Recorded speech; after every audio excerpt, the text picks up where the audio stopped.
universo mecánico y más allá.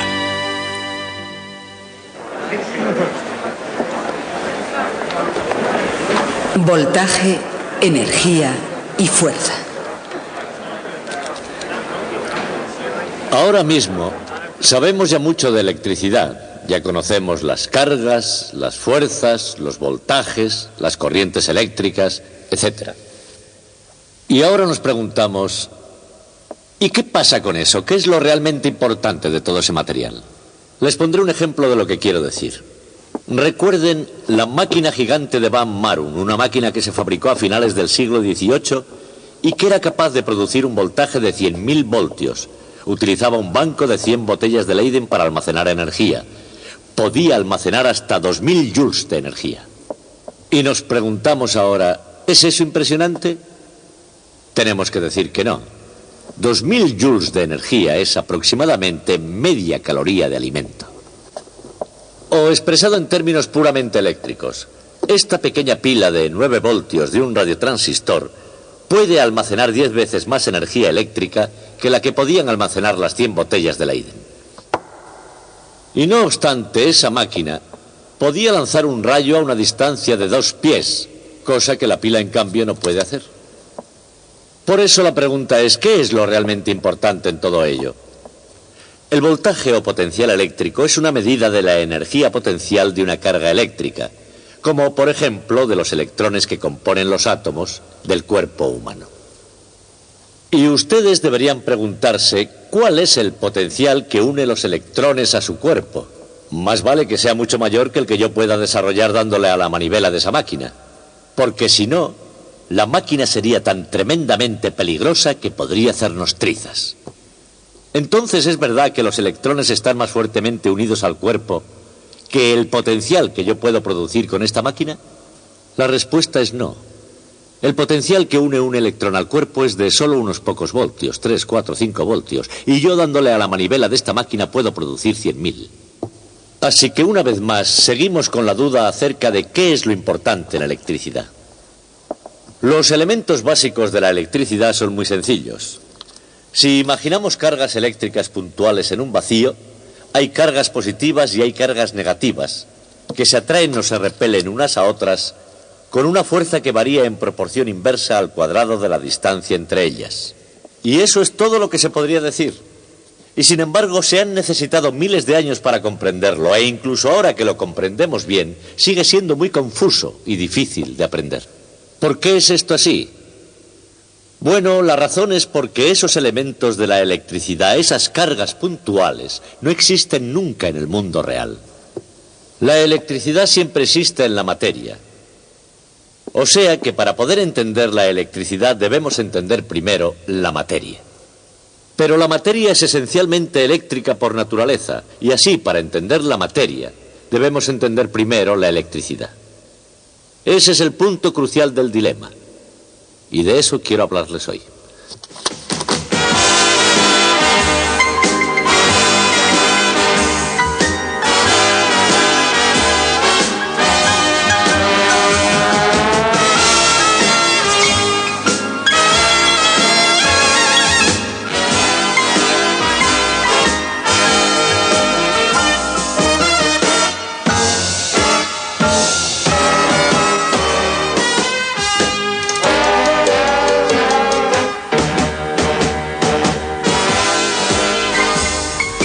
A primera vista, intentar ver la electricidad en su verdadera esencia parece algo tan peligroso como salir una noche por las calles de Las Vegas.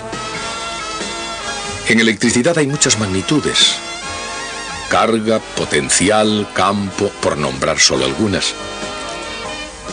Y con una variedad tan desconcertante es difícil saber por qué magnitud apostar. Lo que se necesita es una forma de explicar cómo se acopla todo, una manera de sentar las bases en favor del buen sentido y de la claridad. Lo que hace falta es un método infalible detrás de toda esta locura. La causa que está detrás del efecto de la electricidad. Lo que se necesita es un cambio de escena.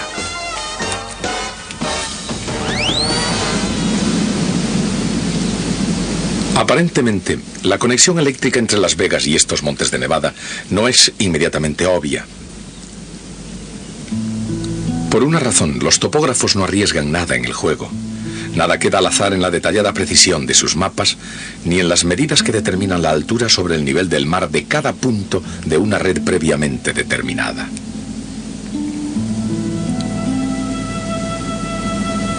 Se ha trazado una línea que une todos los puntos a una cierta altura sobre el nivel del mar, lo cual se repite después para otras alturas a intervalos regulares. Para el ojo de un experto, los contornos resultantes de puntos de altura constante proporcionan una clara descripción del paisaje real y, por la misma razón, las curvas de este mapa dan una clara representación de un campo eléctrico. Estas son las curvas de potencial eléctrico constante, e igualmente describen un terreno con sus altos y sus bajos. Cuando en realidad un terreno tiene subidas y bajadas, el viajero prudente quiere saberlo, porque subir una colina puede resultar un trabajo duro. Y exactamente lo mismo sucede con el potencial eléctrico. Subir la pendiente del potencial cuesta trabajo.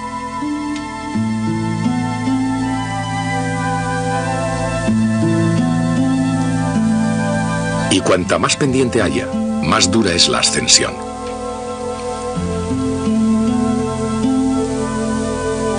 Naturalmente, si el potencial no cambia, no se necesita ningún trabajo. Y si el potencial decrece, el campo es cuesta abajo todo el camino. En esta analogía, el potencial eléctrico es ascenso y el campo eléctrico es la pendiente hacia abajo. En términos más matemáticos, se puede decir que el campo eléctrico es la derivada negativa del potencial. O dicho de otra manera, el potencial es menos la integral del campo eléctrico. El campo eléctrico creado por una simple carga puntual es proporcional a 1 dividido por R al cuadrado.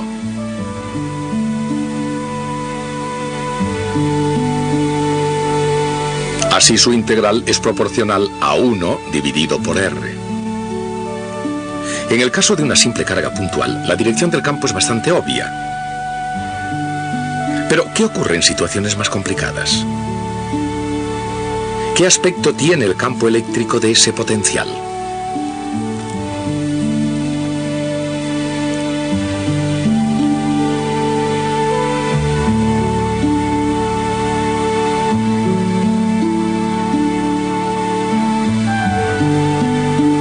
Como no supone trabajo el mover una carga a lo largo de una curva de potencial constante,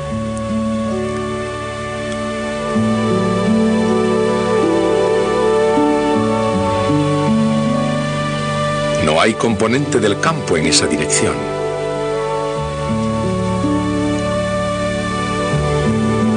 Así, el campo es perpendicular en cada punto a la superficie de potencial constante o equipotencial que pasa por ese punto.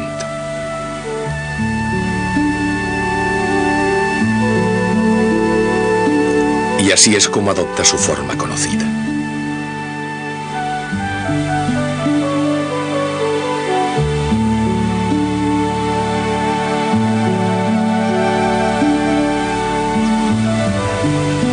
La forma normal del terreno más accidentado no son todo picos y valles.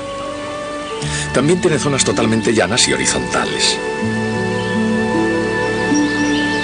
Un lago es una zona de altura constante sobre el nivel del mar.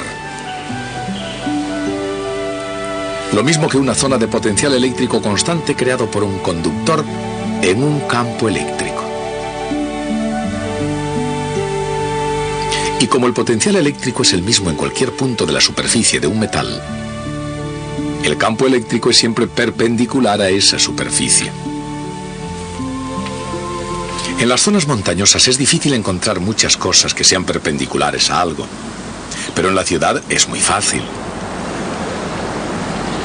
Aquí es facilísimo encontrar electricidad trabajando y divirtiéndose. Aunque esta proliferación de luz y de color probablemente no es lo que los pioneros de la electricidad habían pensado. A pesar de ello, pusieron los fundamentos para que así fuera.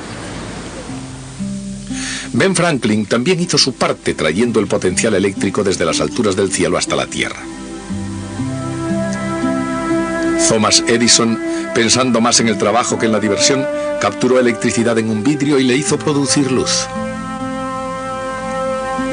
Probablemente la consiguiente proliferación de anuncios en neón tampoco sería imaginada por Georges Claude, físico francés que desarrolló en la práctica una luz de neón en el año 1909. Esas primeras luces de neón comenzaron a funcionar en el Gran Palais de París, no como decoración, sino como iluminación del edificio.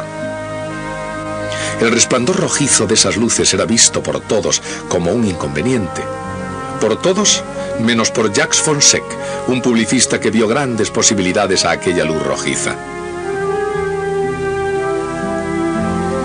Convenció a Claude para que le vendiera los derechos y en 1912 París estrenó el primer anuncio de neón del mundo. Y el trabajo no había hecho nada más que empezar. El potencial eléctrico es la capacidad de producir trabajo haciendo fluir cargas eléctricas sin importar a dónde vayan. El potencial se mide en voltios.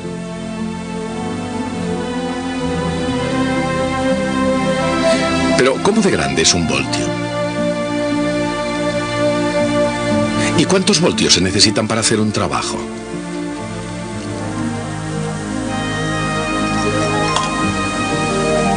Una pila de linterna suele ser de 1,5 voltios. Con solo 2 de ellas se puede hacer un trabajo que valga millones. Si fuera necesario, 12 voltios bastarían para poner en marcha el automóvil para escapar. Y con 110 voltios se pueden encender 1 o 2 bombillas, o poner en fuga a un ladrón en la noche. Sin embargo, el crimen no rinde provecho. Incluso tratándose de un bandido, con solo un brazo, el juego puede ir demasiado lejos. Y cuando esto ocurre, nadie sale ganando.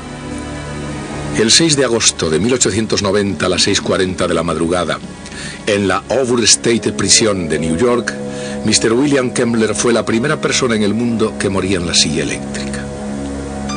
Solo se necesitaron unos 17 segundos y unos cuantos miles de voltios. Pero la silla eléctrica no fue el primer uso de la alta tensión. En el siglo XVIII, el generador electrostático gigante de Van Marum podía generar 100.000 voltios. Igualmente la pequeña máquina de Wimses y el generador Van der Graaf. Y en los modernos laboratorios de física, este doble acelerador de partículas de Van der Graaf utiliza 3 millones de voltios. Las altas tensiones no están encerradas en exóticos laboratorios. A diario, las líneas del tendido eléctrico conducen electricidad a cientos de miles de voltios a través del campo hacia la ciudad, mientras que las luces de neón utilizan unos 10.000 voltios para funcionar. Y parte de ese funcionamiento es mantener unida la ciudad. En ocasiones incluso sirve también para ayudar a unirse a las personas. Pero la electricidad también es responsable de un tipo diferente de unión. El propio átomo, ese bloque básico en la edificación de todo lo que vemos, sentimos u olemos, se mantiene unido debido a la fuerza eléctrica. Y esa atadura entre el electrón y el átomo tiene un determinado voltaje. Ese voltaje es el que mantiene al mundo unido. Entonces, ¿cuál es el voltaje del propio átomo?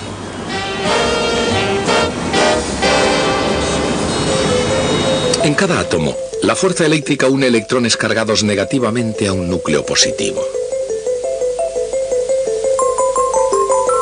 El núcleo es tan pequeño que se puede considerar como una carga puntual positiva, incluso aunque realmente se componga de neutrones sin carga resultante y de protones con carga positiva. Cada electrón tiene justamente la carga negativa suficiente para equilibrar la carga positiva de un protón. El resultado puede ser un átomo totalmente neutro. Esta representación, o cualquier otra de un átomo, es solamente un modelo, pero como modelo nos sirve de guía a la realidad. Y una realidad de gran importancia es que la distancia del núcleo al electrón más exterior de cualquier átomo es siempre aproximadamente un Armstrong, es decir, la 100.000.000ª parte de un centímetro. Desde el punto de vista de ese electrón exterior, los otros electrones equilibran prácticamente la carga eléctrica de todos los protones del núcleo, excepto la de uno.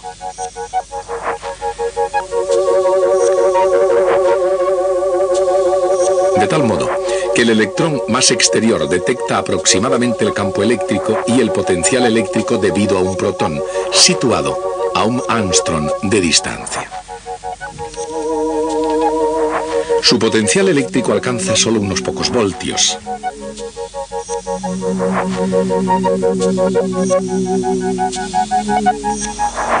Y al ser su carga negativa, también lo es su energía potencial, medida convenientemente en unas unidades llamadas electronvoltios.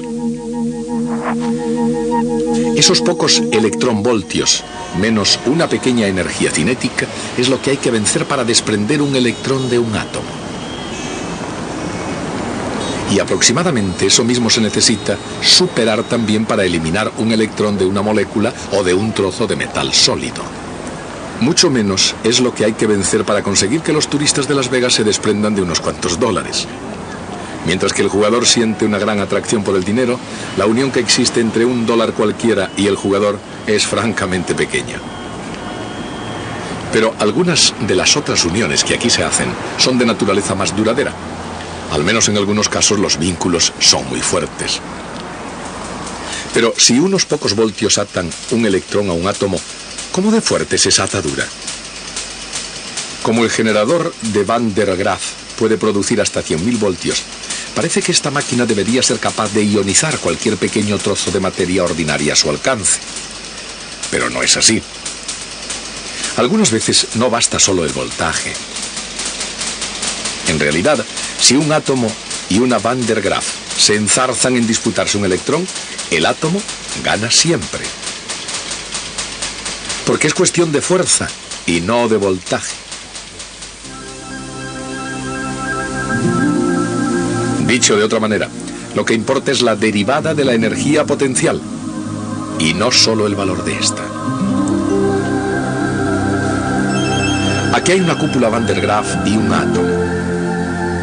Están compitiendo por un electrón que puede estar unido a la Van der Graaf por decenas de miles de voltios.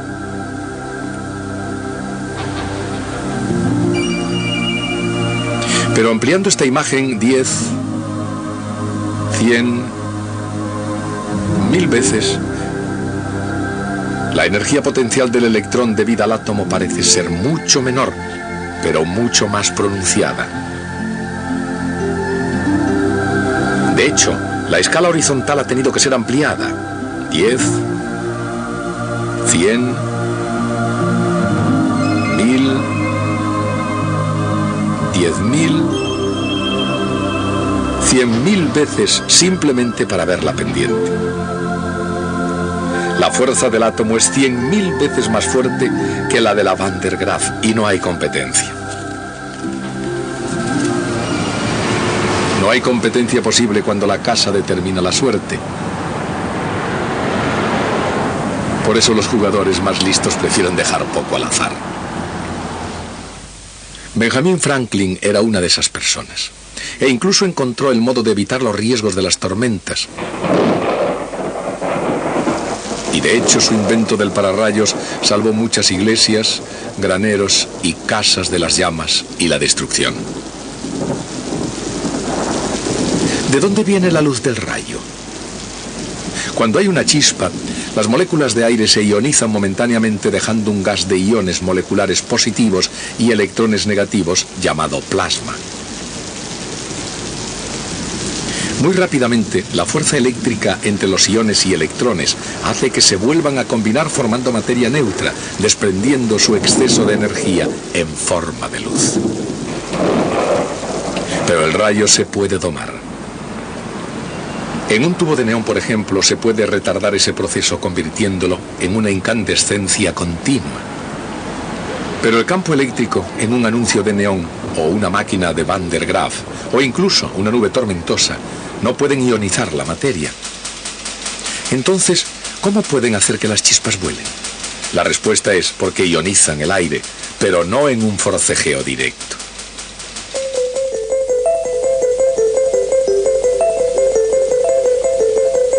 El aire alrededor de la esfera del generador de Van der Graaf contiene siempre algunos electrones casualmente.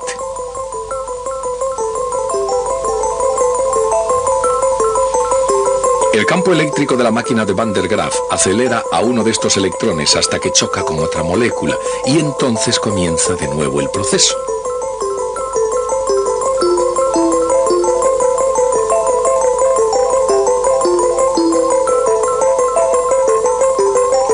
Si la distancia entre átomos es suficientemente grande y el campo es suficientemente potente, el electrón puede adquirir suficiente energía cinética como para desprender otro electrón cuando choca.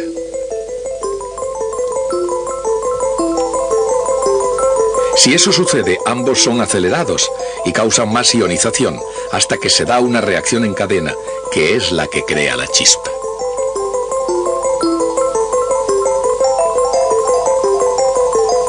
Así que un generador Van der Graaf o un anuncio de neón ionizan el aire no por pura fuerza eléctrica, sino mediante colisiones. Aunque no sé exactamente hacer trampas, es, sin embargo, un truco.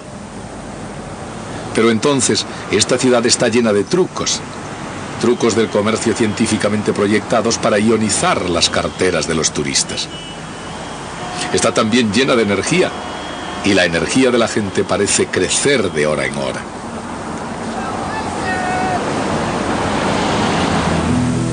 La energía eléctrica, por otra parte, sube con el voltaje y con la carga.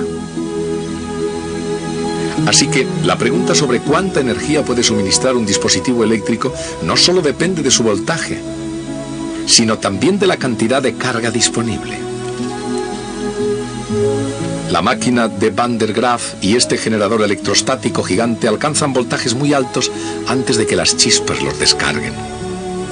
Pero ni siquiera las 100 botellas de Leyden de la máquina de Van Marum podían almacenar tanta carga como la que hay en la batería de un automóvil. Incluso, aunque tenga un voltaje mucho menos que esas máquinas, almacena tanta carga en forma química que es mucho más útil. De hecho, una pila corriente de una radio almacena 10 veces más energía que el generador de Van Marum. Una batería es un almacén de energía, pero por muchas baterías de que dispongamos aquí mismo, un día cualquiera, hay mucha más energía almacenada. No obstante, solo una pequeña fracción de la inmensa energía potencial de este agua se convierte en energía eléctrica. Esa energía viaja a través del desierto hasta la ciudad, donde es irradiada en la noche en toda clase de colores, formas y tamaños. Pero detrás de esa fachada resplandeciente, la carga, el campo, la energía, el voltaje y la fuerza son los ingredientes de la electricidad. Y esos materiales son los que mantienen unido al universo. A principios del siglo XIX, un químico británico, John Dalton, propuso la ley de las proporciones simples y múltiples. Y esa ley, por vez primera, dio un sólido y científico fundamento a la antigua idea de la teoría atómica de la materia. Pero no todos los científicos aceptaron la teoría de Dalton. Durante ese siglo hubo un grupo de químicos conservadores que fundamentalmente pensaban que era mala ciencia creer en algo que no se podía ver. De la teoría atómica decían, no necesitamos esa hipótesis. Ellos no eran los únicos que no creían en la teoría de Dalton. Dalton tenía un rival para el título de el químico más grande de Inglaterra. Se llamaba Humphrey Davy. Y Davy tampoco creía en la teoría de Dalton, pero por razones totalmente opuestas. Pensaba que Dalton no había ido bastante lejos. Su argumento era algo parecido a este. Decía, hay 40 clases de elementos conocidos. Eso significa que, de acuerdo con la teoría de Dalton, debe haber 40 clases diferentes de átomos indivisibles que expliquen las propiedades de esos elementos. Pero, decía, de esos 40 elementos, 26 son metales. Y todos ellos comparten las propiedades de superficie brillante, buena conductividad eléctrica y térmica, ductilidad mecánica y algunas otras más. Y no es casualidad que se den esas propiedades en 26 ocasiones independientemente. Tiene que haber subyacente un principio de metalización. Era como decir que los átomos de Dalton debían tener una estructura interna. Bueno, pues se necesitaron 100 años para llegar a la conclusión de que los dos, Dalton y Davy, tenían razón. La materia está compuesta por átomos, y los átomos tienen una estructura interna que explica por qué existen los metales. Pero mucho antes de que se comprendiera esto, incluso antes de los tiempos de Davy y de Dalton, todo ello había sido utilizado por un astuto italiano, Alessandro Volta, que había inventado la pila eléctrica. Pero de todo eso hablaremos el próximo día.